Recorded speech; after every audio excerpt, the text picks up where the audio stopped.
Shalom, shalom.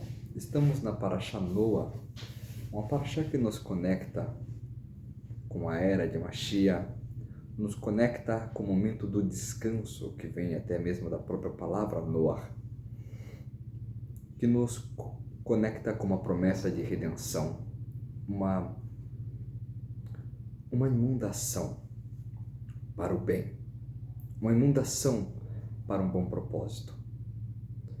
Se nos adentrarmos nas páginas da Torá, veremos que certas coisas na Parashá Noa, ela não pode ser explicada pela razão. Ela não pode ser explicada por uma conta matemática, porque existe uma grandeza, um milagre revelado dentro dessas páginas. Noa, ser um homem justo em sua geração, ele muda completamente todo o pensamento, a natureza daquilo que se espera de uma geração. Uma geração baixa, uma geração com uma ética baixa, com moral baixa, uma geração que está longe dos valores da Torá, uma geração que está longe daquilo que é correto e justo. Se espera que não tenha como existir uma pessoa perfeita. Mas Noa é a exceção dessa equação. Noa, ele é literalmente o motivo, a mudança, o motivo de existirem as águas do dilúvio. Ele é literalmente a transformação que vem no mundo para lhe causar um descanso. E a grande pergunta é, Noa precisava causar descanso do quê? O que havia no mundo que lhe precisava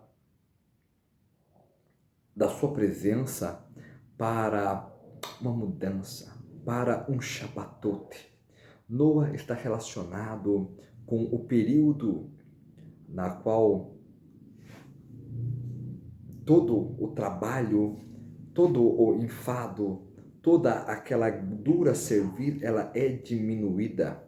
Essa é a representação da chegada de Noa, essa é a representação da chegada de Mashiach. E a grande pergunta é, o que Noa fez? Qual foi o grande legado de Noa? Há quem diga que Noa inventou o arado. Inventou o arado. E dessa forma, eles puderam descansar mais. Bem, verdade, se você não tem um arado e alguém inventa o arado, é muito mais fácil trabalhar na terra com arado. Mas eu não diria que se descansou por causa disso. É só mais uma ferramenta de trabalho. Noa tem uma visão muito mais profunda, e aqui que está o milagre. A geração de Noa foi uma geração que ela estava corrupta, mas não é uma geração que não conhecia Hashem, não é uma geração que não conhecia Kadosh Baruch Hu, não é uma geração que não conhecia os valores verdadeiros. Então me explica como uma geração que conhece Hashem pode errar. Como uma geração que cresceu escutando sobre as histórias do Gan Eden, do Jardim do Éden, como uma geração que viveu 900 e tantos anos com Adam Arishon, simplesmente não conhecia Hashem. É lógico que conhecia, é lógico que sabia. Só que houve certos percalços, houve certas mudanças, houve certas, como que eu vou dizer isso? Enxurrada de conhecimento, de transformação naquela geração, que literalmente abalou aquilo que era certo e aquilo que era errado para os olhos daquela geração. Então as coisas já não tinham mais a sua divina, aquela conexão direta com o Criador.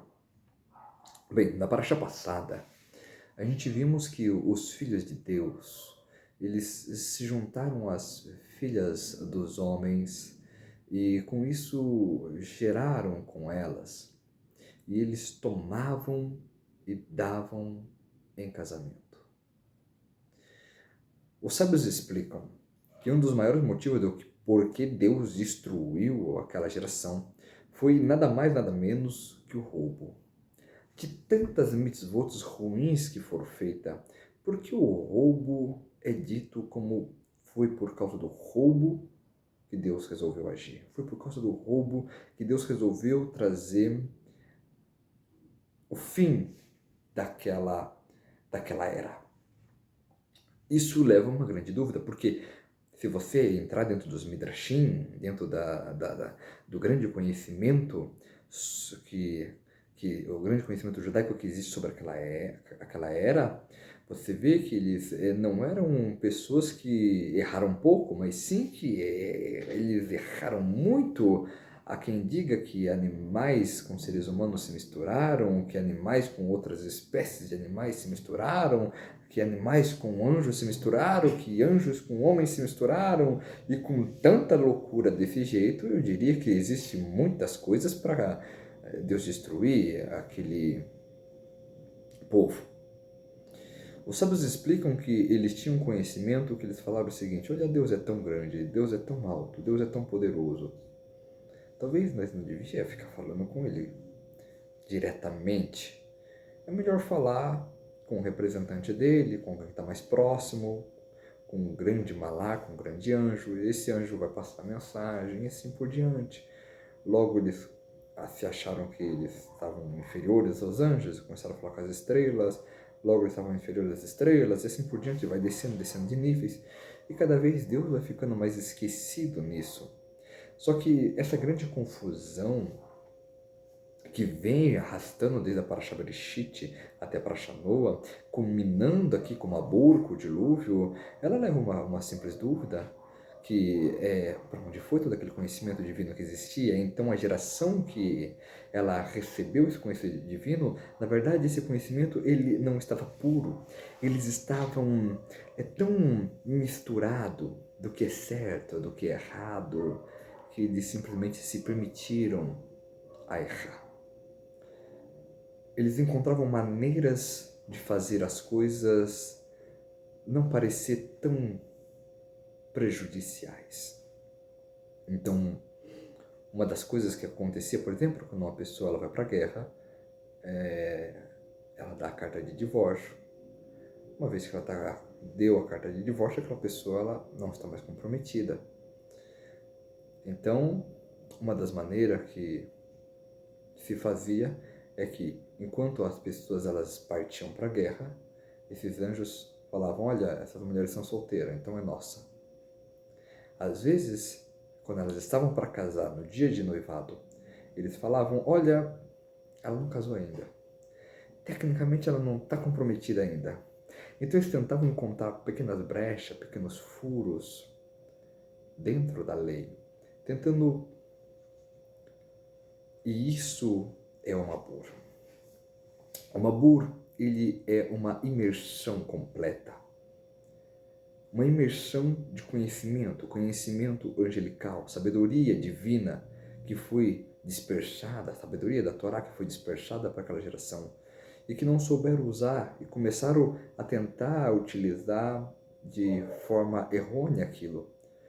Ou seja, como Hashem fala, eu não voltarei mais a destruir a terra por causa do homem, já que o seu pensamento é mau desde a sua meninice. Ou seja, o homem sempre ele busca de alguma forma a crescer, a tirar proveito de alguma coisa. E foi justamente por isso que o Mabur veio, já que eles encontravam formas para tirarem proveito. Então eles se passavam de grandes amigos, eles se passavam de grandes companheiros. Me permita guardar o meu tesouro junto com o teu.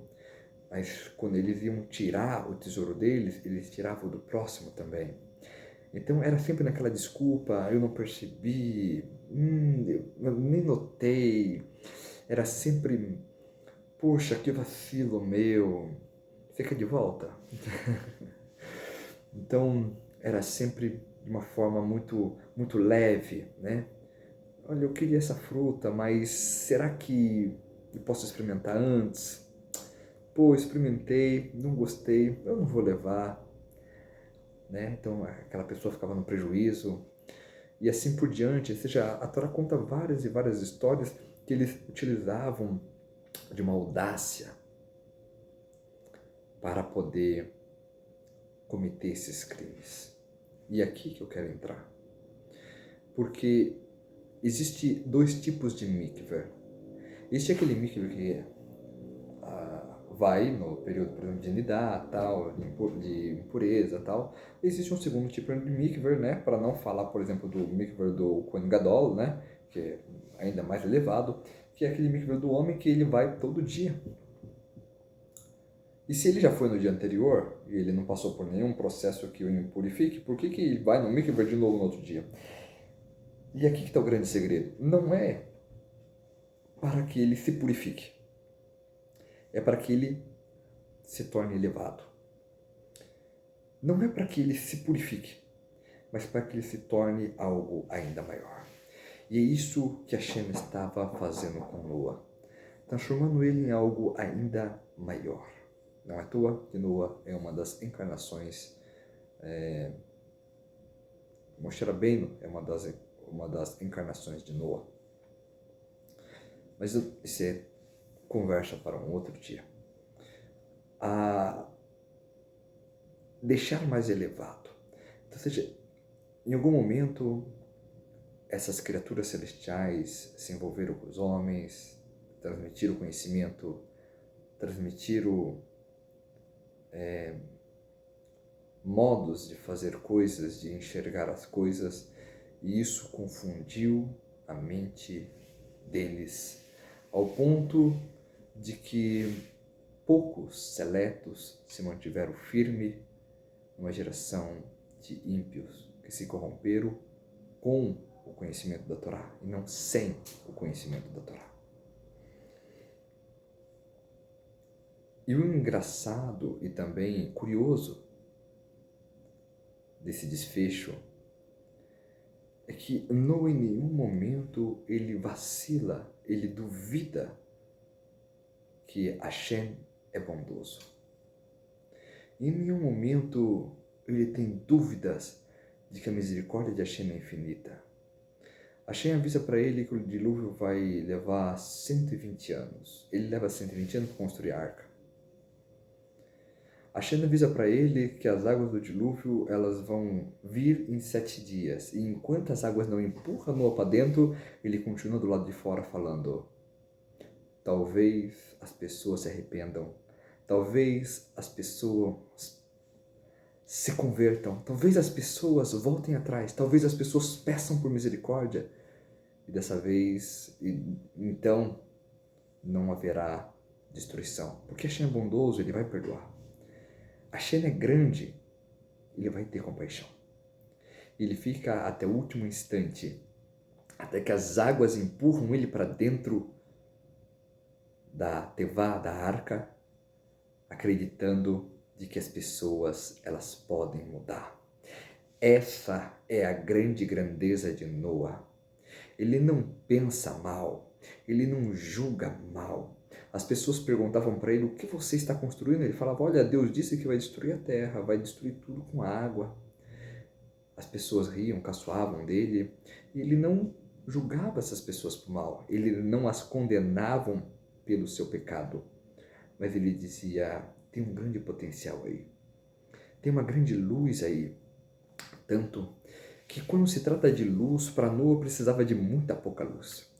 Numa arca de 150 metros de comprimento, com 3 andares, 15 metros de altura, 25 metros de largura, ou seja, literalmente um barco enorme, com algumas opiniões falando de 300 quartos, 300 cômodos dentro dela, e algumas opiniões falando de 900 cômodos dentro dela.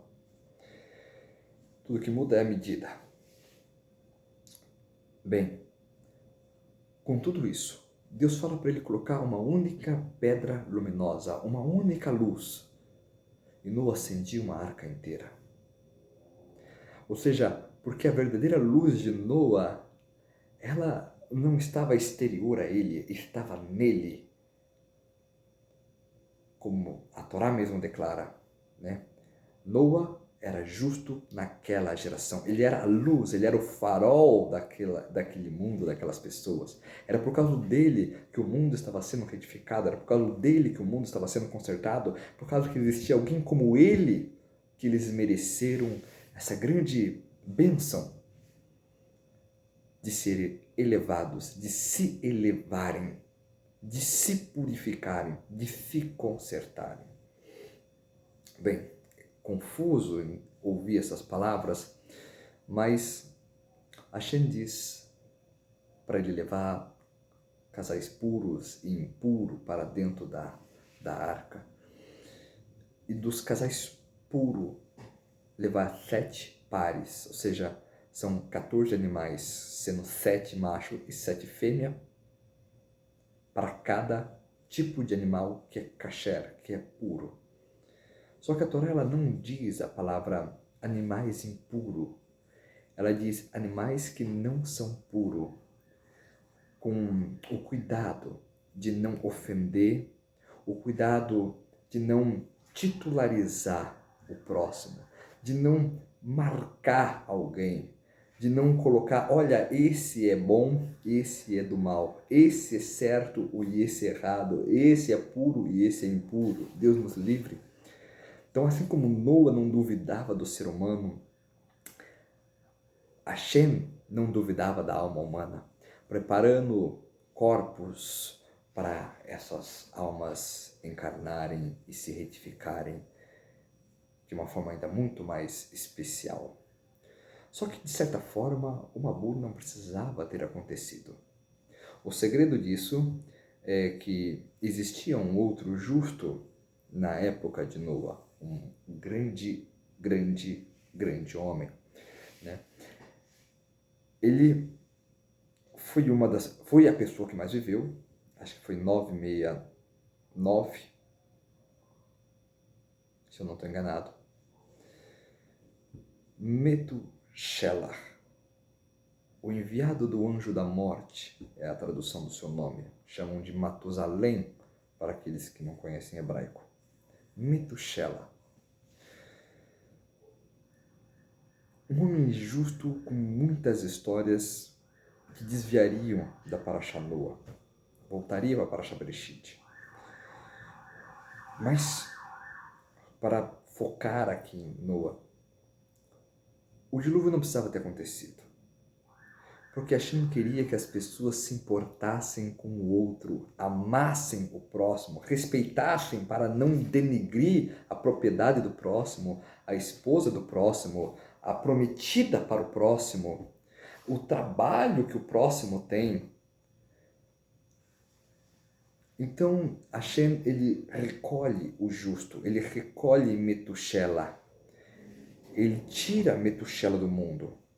E por 7 dias, que são 7 dias que levou para as águas, para começar as águas chegar no pescoço das pessoas, por 7 dias, o período de uma leve chuvinha para algo torrencial, foi o período que Hashem disponibilizou para aquelas pessoas se importarem com o próximo.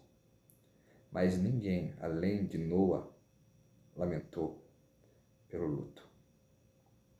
Ninguém, além de Noa, se compadeceu, além de Noa e sua família, lógico, se compadeceu pelo tzadik. Ninguém estava ali acendendo velas. Ninguém estava se lamentando por uma perca de um sábio da Torá, com revelações impressionantes da Kabbalah e tudo mais, a Torá Netztar. Ninguém se importou. É mais um que partiu, é mais um que foi embora. Vida que segue. Não existe caridade maior do que a caridade para os mortos. Porque quando você faz uma caridade para os vivos, eles podem retribuir você. Às vezes com gratidão, às vezes literalmente com alguma ação lá na frente. A vida é cheia de volta. Hoje nós pode ajudar, amanhã nós somos ajudados. Mas quando fazemos algo para aqueles que já partiram, aqueles que já se foram, quando nós acendemos velas, quando nós choramos o seu luto, quando nós respeitamos a sua perca, quando nós nos consolidarizamos com a família, que era o caso Noa, quem que vai nos recompensar por isso? O falecido faleceu. Quando nós vestimos ele, quando nós trocamos a roupa dele, quando ajudamos a funerária ali com verba, com dinheiro, com questões para os familiares, quando nós fazemos esses trabalhos, o que o falecido vai poder fazer por nós? Que honra tem nisso? Então aqueles que buscam a glória, aqueles que buscam a honra, não se interessam por isso. Porque é muito mais fácil você fazer aqueles que podem agradecer você depois, aqueles que podem procurar você depois, aqueles que podem ficar devendo um favor para você depois. Mas o falecido não te deve nada, ele faleceu. Então esse foi o último teste da humanidade daquela época. Para saber se eles estavam prontos para uma mudança sozinhos ou se a gente tinha que empurrar eles a caminho da mudança, a caminho da transformação, a caminho daquilo que era bom e justo. Mas ninguém se importou. Sendo assim, no último dia dos 7 dias de luto por Metusela, as águas despencaram dos céus e os abismos da terra se abriram. E Noa foi obrigado a entrar na arca e o anjo do Senhor lacrou a arca. E esse é o grande segredo. Se aquela geração tivesse se importado, tivesse amado, tivesse não procurado seus status, sua glória, tivesse ido atrás de Noa para consolá-lo, eles não teriam morrido. Por isso que eu digo que é literalmente uma mudança para o bem.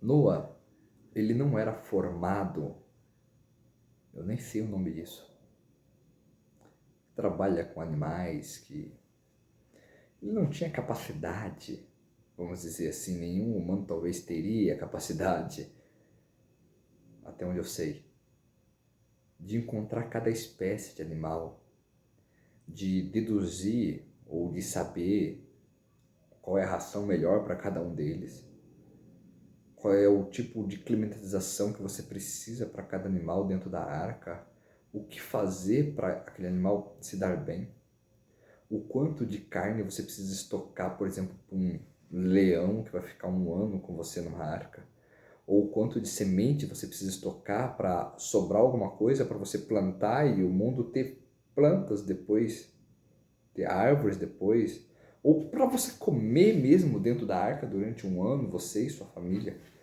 São questões muito delicadas que Noa passou, trabalhou, se esforçou. Mas já que estamos falando que o anjo do Senhor fechou a porta da arca da Tevá, com Noa lá dentro e sua família, tem uma coisa muito importante, é que diz que todo o ser vivo, todo ser com fôlego de vida, entrou na arca. Os sábios afirmam que até os demônios entraram na arca. Só que acontece um episódio muito interessante. Os demônios entraram na arca e foram alimentados por Noa, foram bem recebidos. Explico sobre isso um outro dia, com muito mais detalhes e profundidade. Mas acontece um episódio que quando Noa sai da arca, o Midrash fala que ele saiu ferido, sangrando. Primeiro, porque ele não dormiu durante 1 ano inteiro. Ele trabalhou constantemente de dia e de noite para o bom funcionamento da arca. E Hashem encarregou ele de cuidar dos seres mais perigosos da terra. E ele sai sangrando e ferido por causa de um leão. Um leão não é um animal kasher, então só tinha ele lá. Um leão escolhido por Deus para estar na arca, para perpetuar toda a espécie de leões que viriam depois. Um leão que o seu anjo da guarda enviou ele até Noa, através da ordem divina, que o dilúvio estaria vindo para retificar o mundo, para ser um mikver do mundo. Por isso 40 dias de chuvas torrenciais, como são as 40 medidas, os 40 shear para encher um mikver. Um leão atinge Noa, uma patada. E Noa sai da arca sangrando. Ou seja, por um ano inteiro, Noa deu conta de tudo. E um único dia ele se atrasou. O Midrash conta, ele se atrasou, o leão estava com fome e deu uma patada nele. A minha pergunta é, com tantas criaturas perigosíssimas, muito mais terríveis que um leão, como a serpente, como os demônios, como até mesmo os Nephilim, Og estava agarrado na arca. Eu não vou entrar nos detalhes pormenores das muitas histórias, senão nós invadiríamos horas de conversas aqui maravilhosas, cada uma com seus segredos místicos, esotéricos, gigantescos, relevantes à nossa vida, à nossa atualidade. Mas precisaríamos de muito tempo. Então, uma dúvida que vem em mim quando eu leio sobre que um leão, um gatinho grande, resolveu machucar Noa, eu me pergunto, com tanta coisa mais perigosa do que isso, seja os Nephilim, seja os demônios, né? Seja com tanta coisa realmente perigosa, o que um leão pode... Como que eu digo isso? O que um leão pode ser utilizado como uma mensagem? Que mensagem existe por trás do leão? O leão é o símbolo de força, de poder, o símbolo de majestade. Em outras palavras, o leão é o símbolo de grandeza, sendo assim também é o símbolo do orgulho.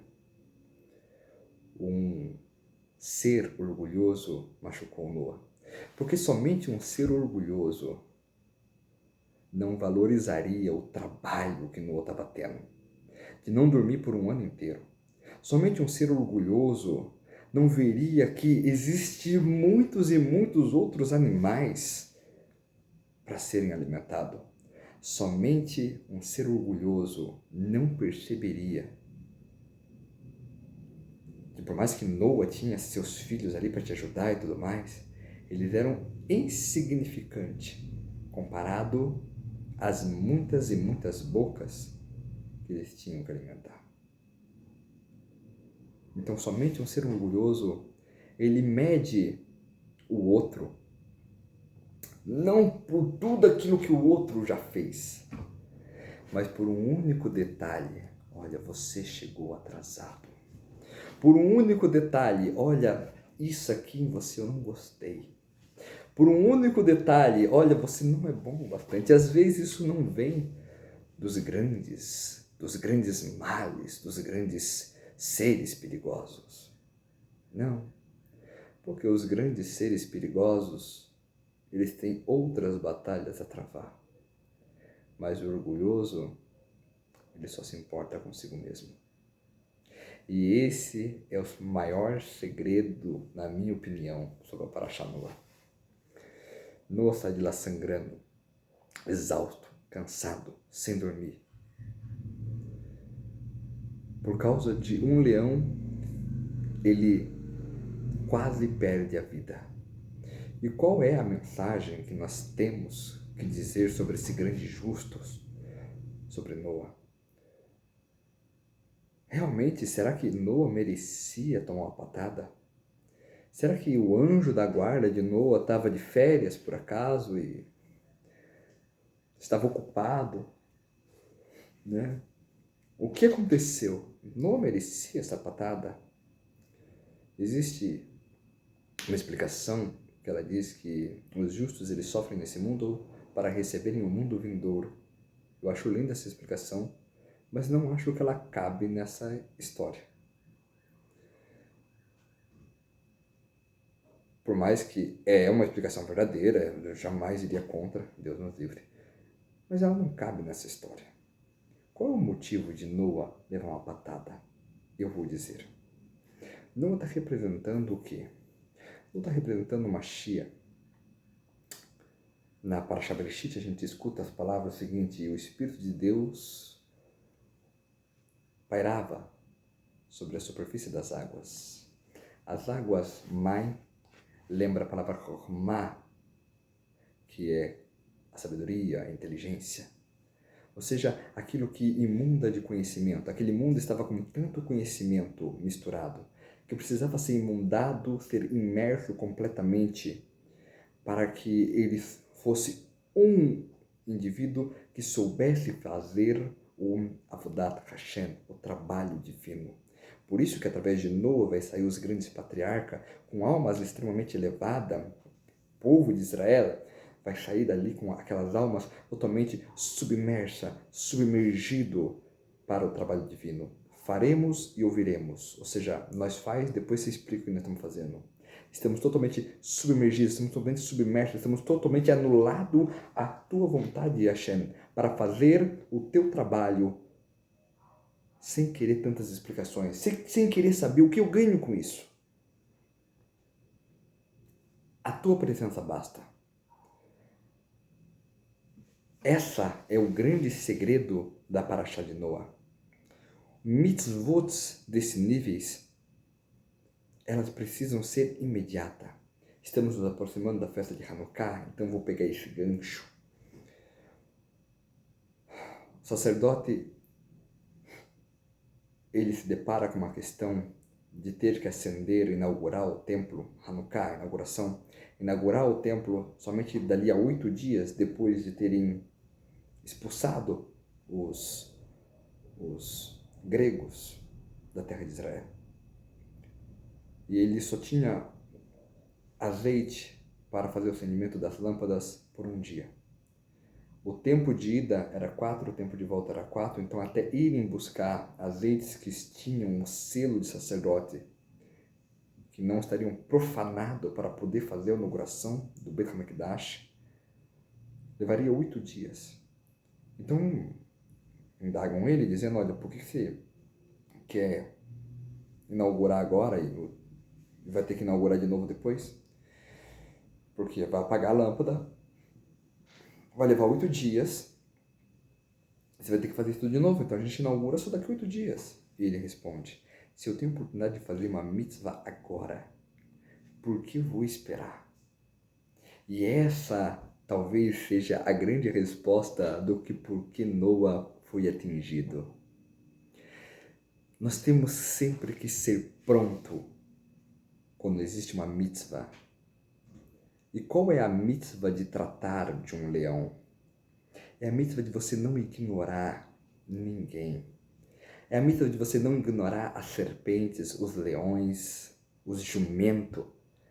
É a mitzvah de você não ignorar, em palavras doces, né?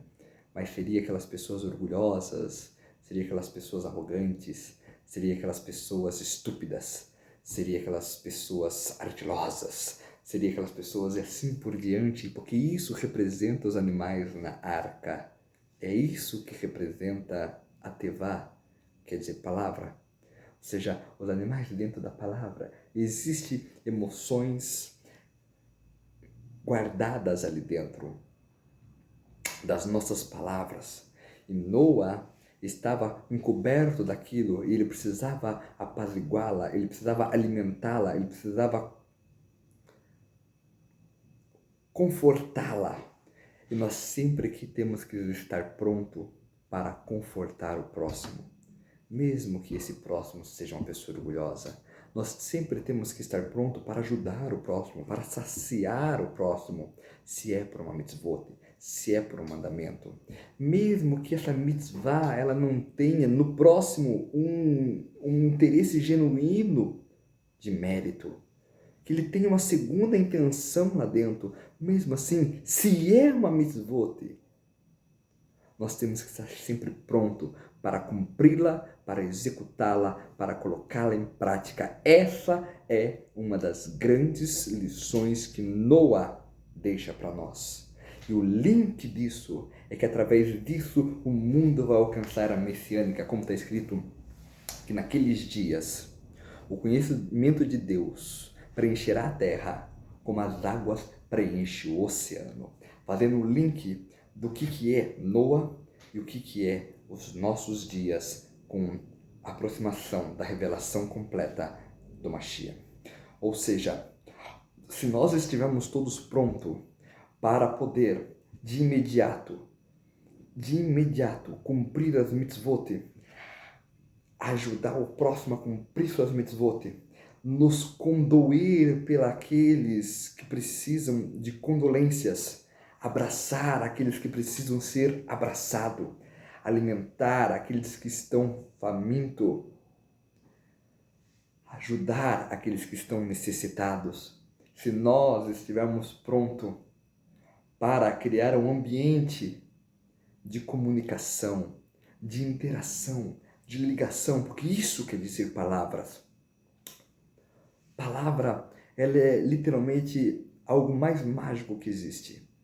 Não existe nada mais milagroso, mais sobrenatural do que as palavras, onde um ser totalmente singular, um indivíduo que tem experiências, um universo de conhecimento diferente, um universo de percepções diferentes, com ideologias diferentes, pode literalmente se conectar com o outro e ser literalmente conectado de uma forma a se alimentar, trocar experiências, trocar aprendizados, trocar ideias, construir coisas novas, ou seja, vivificar o mundo. Não existe nada mais grandioso do que Tevá, do que a palavra. A palavra é capaz de vivificar o mundo, e isso quer dizer alimentar o leão com prontidão. O que quer dizer alimentar o leão com prontidão? Alimentar o leão com prontidão para que não venha a receber uma patada, é literalmente saber lidar com todos. Não somente com o nosso grupinho, com as pessoas que falam do nosso jeito, com as pessoas que entendem o mundo sobre a nossa ótica. É muito fácil, é muito simples você viver na caverna. Eu quero ver você interagir numa sociedade onde todos estão corrompidos e você ser chamado de fulano é justo naquela geração. Assim Noah foi chamado. Noah, o homem perfeito, o homem justo naquela geração. Que geração? Na geração que qualquer um erraria. Que geração? Na geração que qualquer um se corromperia também. Que geração? Na geração que qualquer um desistiria, chutaria o balde. Nessa geração, ele foi um farol de luz. Sejamos nosso movimento Bnei Noah, um farol de luz para toda a humanidade também. Shalom, shalom e até a próxima.